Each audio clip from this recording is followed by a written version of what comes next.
Welcome to the Slop Temple. We pray this video helps. You're starting now? Pick a USB-C SD card reader or a USB-C adapter for your existing reader because iPhone 16 uses USB-C. Once done, update iOS and unlock the phone. This ensures drivers and permissions work. Insert the SD card fully into the reader, then plug it into the iPhone. You'll see a notification or Files app drive. Make sure to use a powered reader if the card or reader seems to draw extra power. This prevents intermittent disconnects.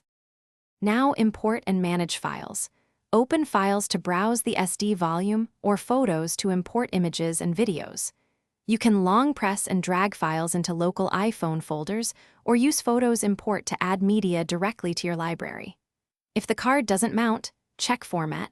Use XFAT for cards over 32 GB and FAT32 for smaller cards.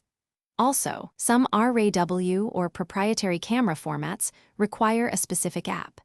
If a reader needs extra power, connect it through a powered hub to avoid failed transfers. Finish by confirming all transfers complete and ejecting the SD volume in Files or closing the app. This prevents corruption. Once ejected, remove the card gently and store it in a protective case. Make a backup to iCloud or a computer for important files. If you hit an issue, try the troubleshooting step. Reconnect with a different reader or reformat the card on a computer to XFAT after backing up. This usually resolves recognition or compatibility problems quickly.